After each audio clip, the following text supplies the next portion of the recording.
हे राधा कृष्ण, आप मेरी रक्षा कीजिए। सुविषम कृते रक्षतम रक्षतम च, क्या रक्षा हो जाएगी? मेरी बुद्धि का दर्शन ठीक हो जाए। ये जो बुद्धि निश्चय कराती है ना, बहुत गलत निश्चय कराती है, इसमें सुख, इसमें सुख, इसमें सुख। धिक्कार है। भगवान की कृपा से दिव्य मानव देह प्राप्त करके दिव्य आध्यात्मिक सुख प्राप्त करने की लालसा रखनी चाहिए, ना कि भोग दृष्टि से देखना चाहिए। हे प्रभु मेरी रक्षा करो, मेरी बुद्धि शुद्ध हो, नहीं तो दुर्गति पक्की है, पक्की दुर्गति है। फिर जब काम अपना अधिकार जमा लेता है हृदय में, तो क्रोध का तांडव शुरू हो जाता है, नाक में गुस्सा रहता है। छोटी छोटी बातों में वो अपने पूज्य जनों को भी कटु वचन, कठोर व्यवहार, हिंसा भी कर सकता है। जैसे बड़ा भ्राता पिता के तुल्य होता है, पिता माता ये भगवान के तुल्य होते हैं, पर क्रोधी पुरुष इन पर भी हाथ उठा देगा, इनको भी अपमानित कर देगा। हो सकता है क्रोध ज्यादा बढ़ जाए तो हिंसा भी कर सकता है। ये राक्षसी बुद्धि के लक्षण हैं, जो माताओं बहनों में काम भाव देखना और क्रोध करना। ये क्रोध बहुत बड़ा अनिष्टकारी, कभी किसी का क्रोध से मंगल नहीं हुआ, कभी किसी का मंगल नहीं हुआ। क्रोध को क्षमा के द्वारा नष्ट करना चाहिए। नाम जब से ऐसा धैर्य धारण करना चाहिए, जो आपके प्रति अपमान की क्रिया, प्रतिकूल क्रिया, तिरस्कार क्रिया, अहित क्रिया करे, उसको भी क्षमा कर दो। क्षमी अद्विष्टा सर्वभूतानां मैत्रा करुण एवं च निर्ममो निरहंकारां सम दुःखा सुखः क्षमी। क्षमी क्षमावान, क्षमावान बलवान होता है, क्रोधी बलवान नहीं होता, वो कमजोर होता है। क्षमावान बलवान होता है। क्षमा के द्वारा क्रोध का नाश करो। प्रिया प्रीतम के स्मरण से, उनके चरणारविंद के चिंतन से, उनकी लीला गायन से अपने बुद्धि को इतना परिपक्व करो कि अगर गृहस्थ हो तो अपनी पत्नी के सिवा सर्वत्र जननी भाव हो, पूज्य भाव हो। प्रियाजू की सब सखियां हैं या स्वयं जगत अम्बा इन रूपों में विराजमान है, ऐसा पवित्र भाव करो। जैसे हम अपने घर में जवान बहन, जवान बेटी, जवान परिकर के साथ रहते हुए कभी दोष बुद्धि नहीं होती, कभी ये भाव ही नहीं आता ये स्त्री है, मेरी बहन, मेरी बेटी, ऐसे ही चराचर जगत का भाव बन जाए तो हमारी बुद्धि शुद्ध हो जाए। असूया, क्रोधासूया, असूया दूसरों के गुणों में दोष देखना, किसी भी व्यक्ति का छिद्रावेषण करना, इसमें क्या दोष है ये देखने का अधिकार केवल गुरु को है या पूज्य जनों को है, वो भी अपने निज शरणागतों के, अन्य के नहीं। और वो भी उसे निर्दोष करने के लिए, निंदा या अपमानित अवहेलना करने के लिए नहीं। दूसरों के गुणों में दोष देखना सबसे बड़ी हानिकारक वृत्तियां हैं। ये जो वर्णन की जा रही है, माता बहनों में काम भाव और क्रोध भाव और दूसरों के गुणों में दोष देखना और मद, किसी भी प्राकृतिक वस्तु को लेकर के जो अहम वृत्ति प्रकट होती है उसे मद कहते हैं। ये मद नष्ट करने वाला होता है। जब मद होता है तो उसे कुछ सुहाई नहीं देता है, क्या करना चाहिए क्या नहीं करना चाहिए ऐसा अहंकारी पुरुष निर्णय नहीं कर सकता, वो तो पवित्र बुद्धि वाला निर्णय करता है। इसलिए अहंकार सर्वथा त्याज्य है, क्योंकि ये समस्त संस्कृति का मूल और दुख ही इससे प्राप्त होता है। जैसे क्रोध से हानि ही होती है, दूसरों के दोष देखने से अपने पुण्य ही नष्ट होते हैं, ऐसे अहंकार करने से नाश ही होता है, पतन ही होता है। और पिशुनता, दूसरे की चुगली करना, ये भगवत मार्ग में बहुत हानिकारक बात है। ये सुना ऐसा ऐसा ऐसा, और बड़े खुशी हो रहे हैं दूसरे की न्यूनता का वर्णन करके, दोषों का वर्णन करके चुगली वर्णन करना। पिशुनता, दूसरे की बात किसी दूसरे से करना। और दंभ, जो तुम्हारे जीवन में है नहीं उसे दिखावा मत करो। जो हृदय में है, जो वाणी में है, वही आचरण में होना चाहिए। अगर तीनों का मिलान नहीं होता तो उसे दंभ कहते हैं। वाणी से कुछ और, हृदय में कुछ और, आचरण में कुछ और, उसे दंभी पुरुष कहते हैं। जिसका वचन एक, मन एक, आचरण एक, उसे संत कहते हैं, उसे भगवत भाव वाला महाभागवत कहते हैं। लोभा अनृताद्यैः, लोभ, धन का लोभ, नाना प्रकार के विषयों का लोभ, ये अगर मिटाना है तो नाम जप करना होगा। नाम जपने का जितना लोभ बढ़ाओगे तो ये और सब लोभ हट जाएंगे। लोभ पास जेहि गल न बंधाया, सो नर तुम समान रघुराया। और अनृत है, झूठ बोलना। झूठ बोलना बहुत सहज होता जा रहा है, इसीलिए भजन में बड़ी हानि, बड़ा निषिद्ध है झूठ बोलना। शास्त्र में बहुत इसे रोका गया है। आज तो झूठे ही लेना, झूठे ही देना, झूठे ही भोजन, झूठ चवेना, हर बात में झूठ बोल रहे हैं लोग। झूठ को पाप ही नहीं समझ रहे, वाणी को शासन में नहीं ले रहे कि मुझे सत्य बोलना है, बस झूठ पे झूठ, जितना नाटक बोला जा सके, यहां तक कि अपने गुरुजनों से भी झूठ। अब इससे ज्यादा क्या होगा? संसार में एक जगह ऐसी है जहां झूठ वैसे तो कहीं नहीं बोलना चाहिए, पर किसी भी कारण से गुरुदेव से तो बोलना ही नहीं चाहिए। अगर गुरुदेव से झूठ बोला तो गुरु से कपट, मित्र से चोरी, या हो निर्धन या हो कोढ़ी। इस जन्म में नहीं तो अगले जन्म में तुम्हें कुष्ठ रोग होगा, गलित कुष्ठ होगा। गुरुदेव से अनृत बोलना, कपट करना, छल छुपाव करना, चलो इस जन्म में नहीं तो कल्याण तो नहीं होगा, मोक्ष को तो प्राप्त होगे ही नहीं, अगला जन्म जरूर कुष्ठी बनोगे, या फिर ऐसी दरिद्रता को प्राप्त होगे कि जो जीवन भर महान कष्ट देता रहे।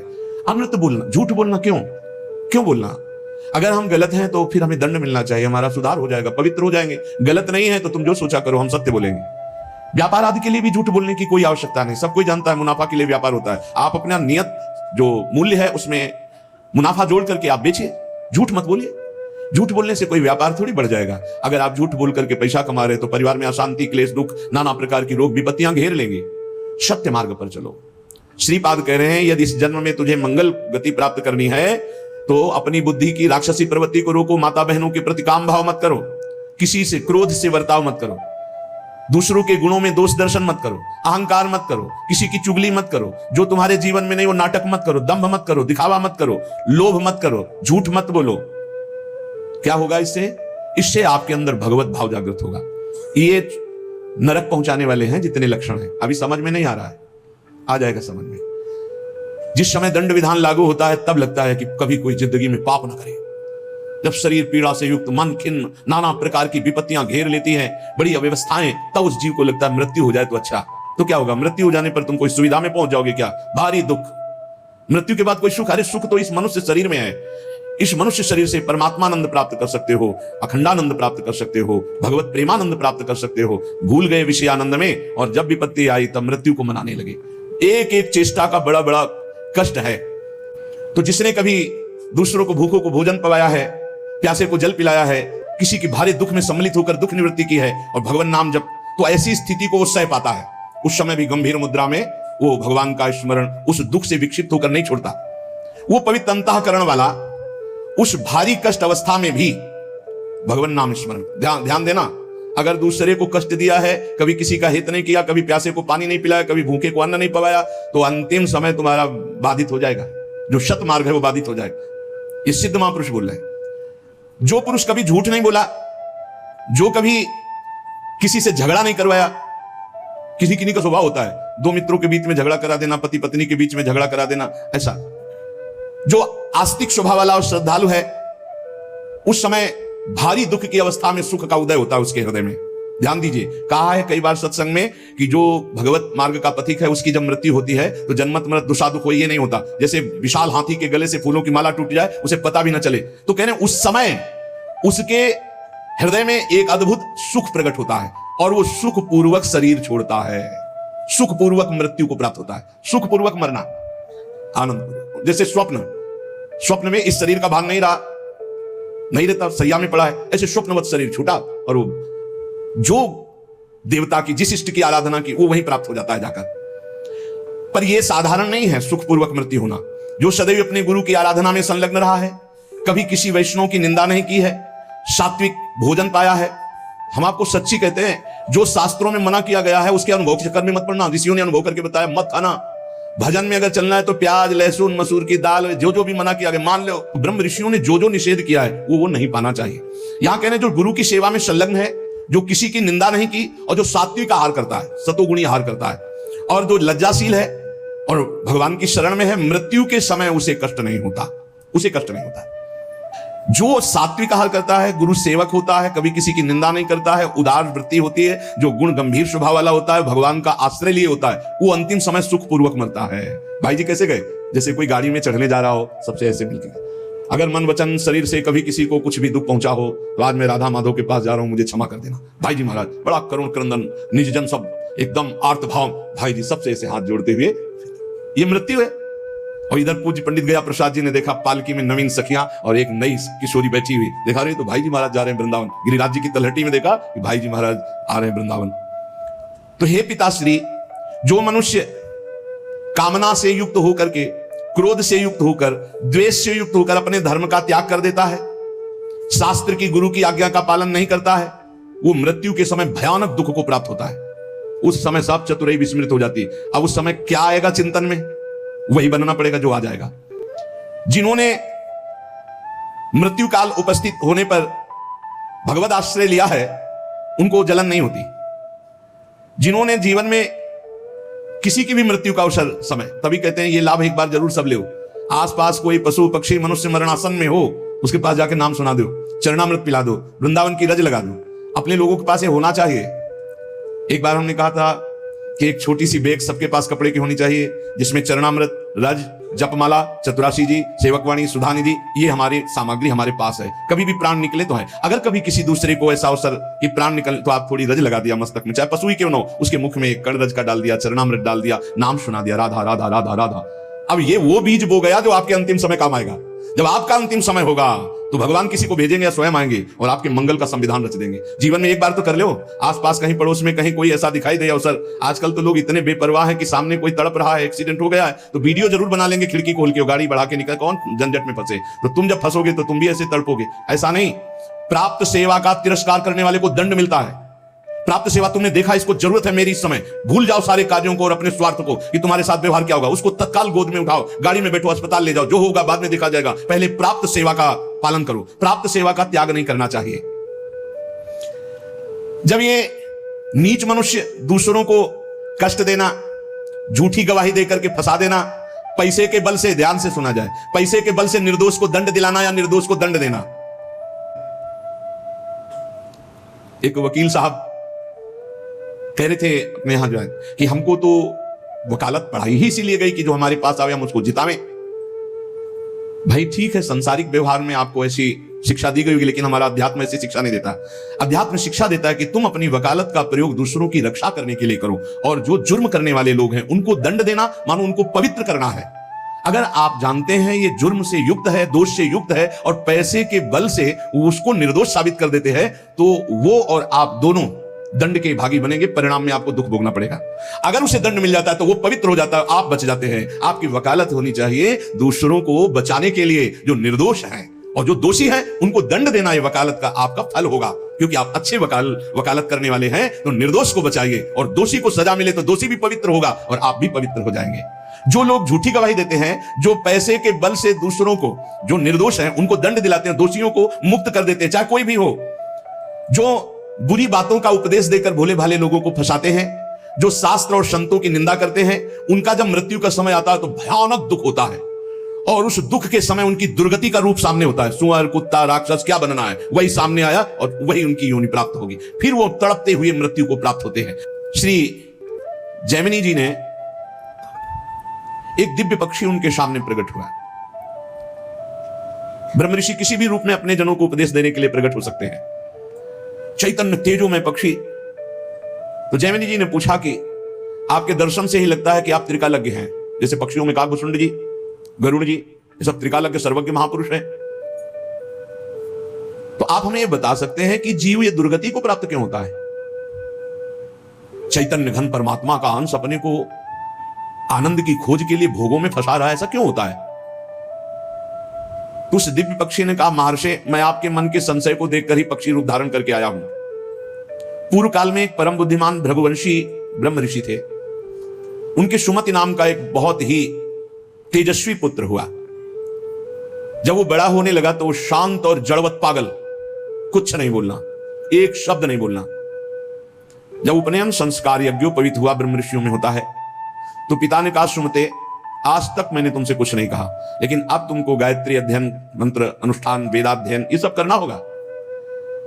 भिक्षान से शरीर पोषण करो, गुरुकुल में वास करो, वेदों का अध्ययन करो, गायत्री अनुष्ठान करो, पूर्ण ब्रह्मचर्य, ब्रह्म तेज संपन्न हो, फिर गृहस्थाश्रम में प्रवेश करो और उत्तम धर्म का अनुष्ठान करके भगवत प्राप्ति करो। मनुष्य जीवन का यही लक्ष्य है। प्रथम चरण जिंदगी का जिसका ब्रह्मचर्य से जाता है, पूरा जीवन आनंदमय होता है। आज ऐसी दुर्दशा हो रही है कुसंग से, कुछ मोबाइल का कुसंग, कुछ बच्चों का ऐसा कुसंग कि क्रम बाई क्रम ये रोग फैलता चला जा रहा है। ब्रह्मचर्यहीनता, ब्रह्मचर्य का त्याग, सर्वतोभावेन ब्रह्मचर्य का नाश ही आज के बच्चे सुख मान रहे। जब प्रथम नींव ही गलत हो गई तो महल कैसे खड़ा होगा? फिर जिंदगी अशांत। नए नए बच्चे आते हैं डिप्रेशन में और कहते हैं कि मैं अपने शरीर को नष्ट करना चाहता हूं, अब मेरी जीने की इच्छा नहीं रह गई क्योंकि मेरे में उत्साह नष्ट हो गया। हर समय हम डिप्रेशन में रहते हैं। पहला आश्रम ब्रह्मचर्य आश्रम है, सबका पहला आश्रम ब्रह्मचर्य। फिर जो गृहस्थ, वानप्रस्थ, सन्यास या ब्रह्मचर्य सीधे सन्यास। बेटा तुम इन नियमों का पालन करो तो तुम्हें ब्रह्म की प्राप्ति होगी। कौन सा शोक है जो तुमको बोलने नहीं देता? मैं तेज से बता रहा हूं कि तुम साधारण जीव नहीं हो जो हमारे पुत्र बने हो, तुम्हारे ब्रह्म तेज से, पर तुम पागल जैसे रहते हो, एक भी शब्द नहीं बोलते हो। जैसे जड़ भरत जी हार गए, पिता पधार गए, लेकिन कभी गायत्री कभी उच्चारण नहीं किया, संपूर्ण ब्रह्म ज्ञान उनको प्राप्त। जब अनेक बार कहा तो सुमति जी कुछ नहीं बोले। पिता ने स्नेहवश फिर कहा, बेटा तुम छल मत करो, मुझे पता है तुम बोल सकते हो और तुम ज्ञानी महात्मा हो, मुझे पता है तुम्हारा तेज ऐसा है, तुम पागल नहीं हो। जब बार बार कहा तब सुमति ने हंस दिया और उसका, पिताजी ये जो आप उपदेश कर रहे हैं ये बहुत बार बहुत जन्मों में कर चुका हूं मैं उस तत्व को प्राप्त हो चुका हूं जिसके जानने के बाद कुछ जानना बाकी नहीं रहता। इसीलिए मैं जड़वत पागल आचरण करता हूं कि आप हमको ये ना समझ पावे कि मैं आपका पुत्र बहुत विद्वान या बहुत ज्ञानी हूं। जो आप उपदेश कर रहे हैं बहुत जन्म अनुष्ठान कर चुका हूं।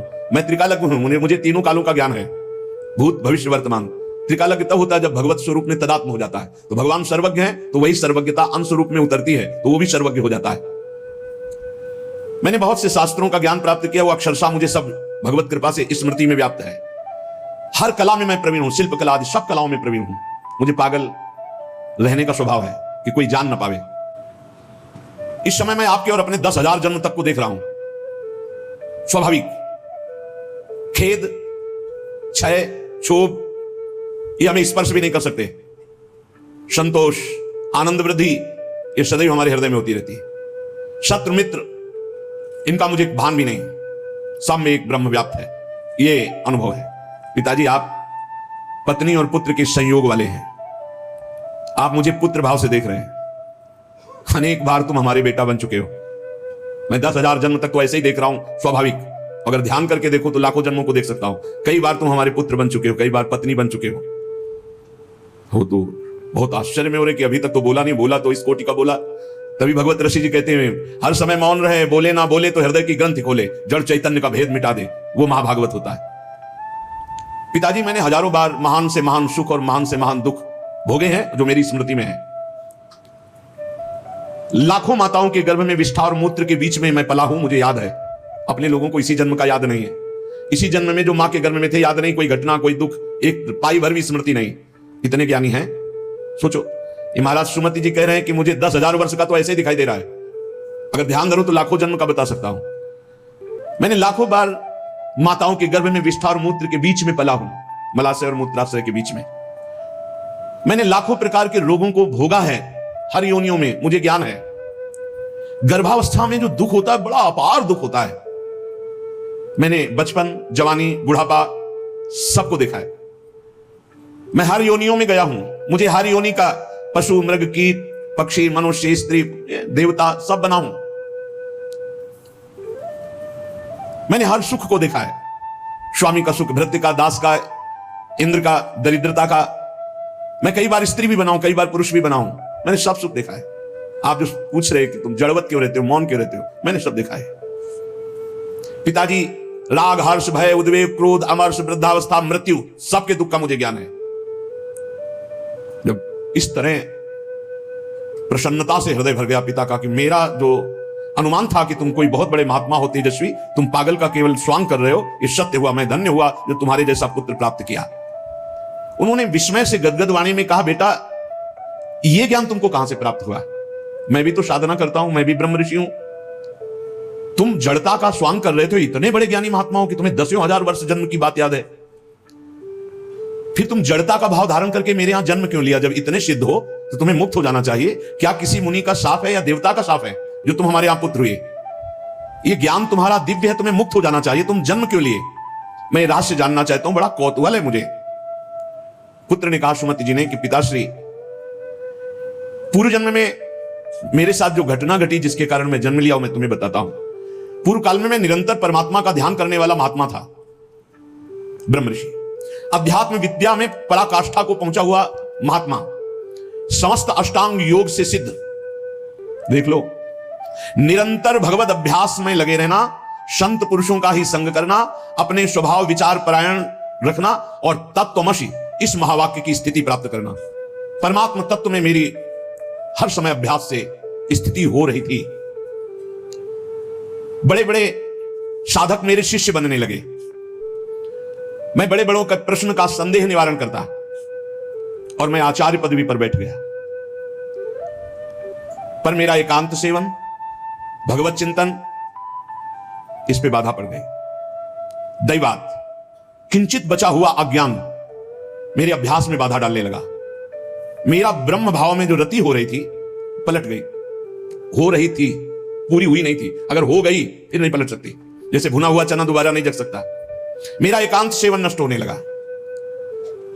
मेरे सद्भावनाएं नष्ट होने लगी और मैं संभल नहीं पाया और प्रमाद स्थिति में मेरी मृत्यु हो गई।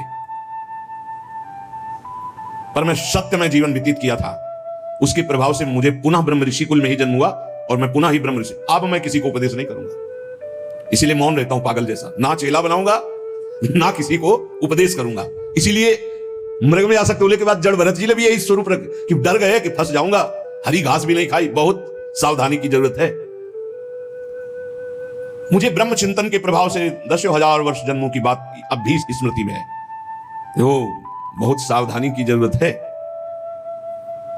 एकांत का अपना साधन यदि छिन जाए तो कुछ भी बाधा पहुंचा सकता है, वो चाहे मृग हो चाहे चेला हो, बहुत संभल के इस मार्ग में चला जाता है। मेरी स्मृति धूमिल नहीं हुई जैसे जड़ भरत जी की भी स्मृति धूमिल नहीं हुई। हिरण के भी जन्म में वो भजन परायण रहकर ब्रह्मबोध संपन्न महापुरुष के रूप में जन्मे। पिताजी पूर्व जन्म के अभ्यास में मैं जितेंद्री था, इसलिए अब भी मैं जितेंद्री ही हूं। केवल प्रमाद स्थिति आ गई, चिंतन में प्रमाद, बहुत सावधानी। अब भविष्य में मेरा जन्म नहीं होगा क्योंकि मैं सावधान हूं, अब प्रमाद नहीं होने दूंगा। मैंने जो दूसरों को ज्ञान दिया था उस ज्ञान का कहीं ना कहीं मुझे अहंकार आ गया, इसलिए प्रमाद स्थिति आ गई। भ्रम न हो जाए, वो छुपा छुपी का खेल खेलता है, चेला नहीं है, वो जगत गुरु है। भगवान श्री कृष्ण कह रहे हैं मत्ता पर तरम नान्यत, मेरे सिवा अन्य कोई नहीं। तो कहीं गुरु बनने का अहंकार ना आ जाए। भगवान अपने भक्त की हर इच्छा को पूर्ति करते हैं तो वही आकर शिष्य रूप में शरणागत का स्वांग करते हैं। ये भूल गए तो देख ले, और कोई अपराध नहीं था, कोई अपराध नहीं था। प्रमाद स्थिति मैं ज्ञानी हूं, अहम जागृत हो गया, एक जन्म बर्बाद हो गया ब्रह्मबोध। इसलिए इस जन्म में बोल ही नहीं रहे, अपने पिता से भी नहीं। जब बहुत बार कहा तो करुणा करके बोले, जैसे जड़ भरत जी रघुगर से बोले। मैंने जो दूसरों को ज्ञान दिया था, ये ज्ञान देते समय नहीं होना चाहिए कि मैं उपदेश कर रहा हूं, मैं उत्तर दे रहा हूं, सच्ची नहीं।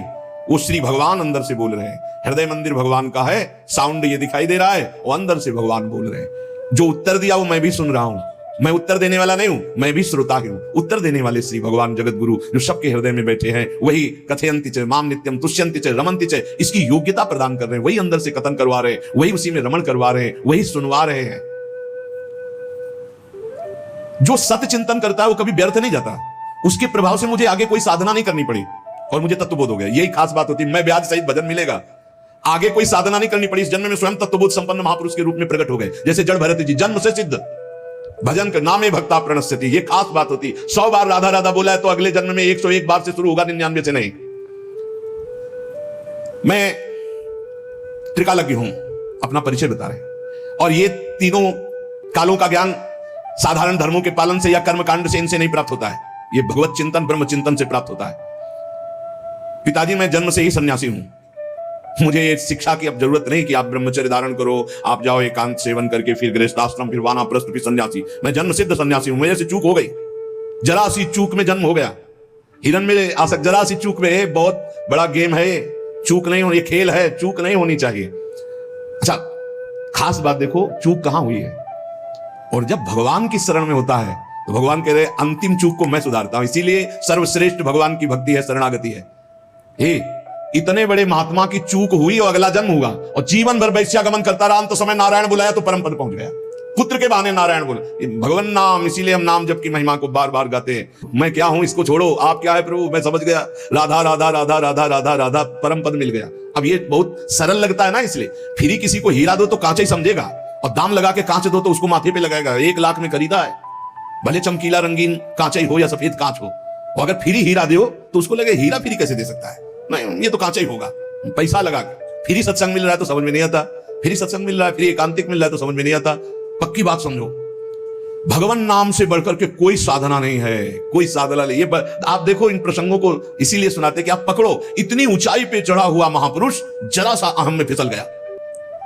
और भगवान का भक्त जो भगवान का शरणागत है, तो भगवान कहते हैं अंतिम समय उसका स्मरण मैं बनता हूं, मैं स्वयं उसका स्मरण बनता हूं।